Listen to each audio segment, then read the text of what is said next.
এইভাবে বরণ করতে আমি বরণ নেব না, নেচে নেচি করতে হবে কি, কেননা রাত আর ছেলের বিয়ে বলে কথা। ব্যাগ পাটি বাজনা ভাড়া করেছি কিসের জন্য?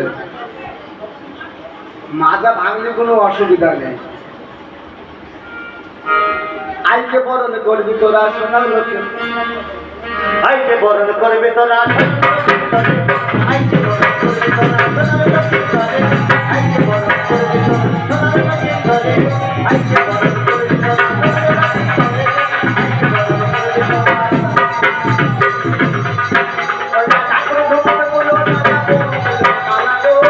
বরণ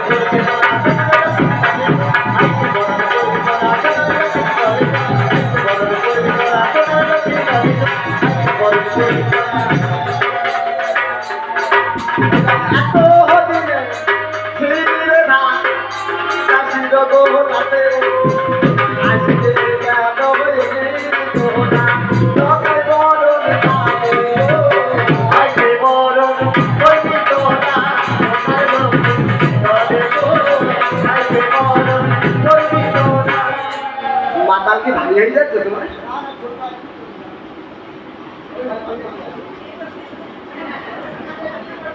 তুই তার কয় মাস পরে এমনিও দিবি?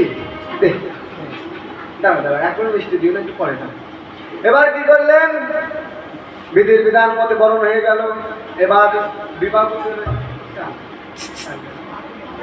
এবার বিবাহ করতে যাবে। বাইক ভাড়া উঁচু করে নে। না এখন তার এইভাবে বিয়ে হয় না, এখন হয় অনলাইনে বিয়ে। কি জানবে যারা জিনিস ভুল হয়েছে, আমাদের ওখানে ব্রাহ্মণ যে মানে বিবাহ টিবাহ পড়াতো আগে, বুঝলেন? এখন ওই বিয়ের বিয়ে থেকে মন্ত্র পড়ছে, তা মাইকফোনটা উঁচু কর।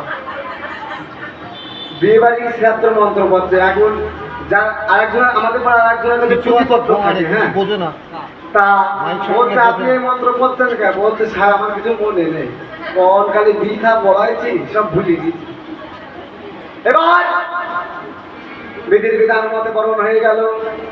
এবার বরণে করে কি করলেন? এবার পালকিতে করে ওজান দেশে যাচ্ছে। রানী সনেকা কাঁদছে, বলছে অমা তুমি কেঁদো না, তুমি ঘরে থেকো মা, আমি তোমার জন্য দাসী আনতে যাচ্ছি, তুমি ভালো থেকো, সুখে থেকো, আর আশীর্বাদ করো আমি যে কাজে যাচ্ছি সে কাজ যেন সিদ্ধি করে আমি তোমার কোলের ধন আবার যেন তোমার কোলে আসতে পারি। এবার বিদায় বেলায় লক্ষ্মীন্দর কি করলেন? ওজান দেশে যাওয়ার সময় মায়ের আঁচলে এক মুষ্টি তন্দুরি দিয়ে গেলেন, আর বললেন ও মা। হ্যাঁ ইয়েস স্যাটিসফাইড।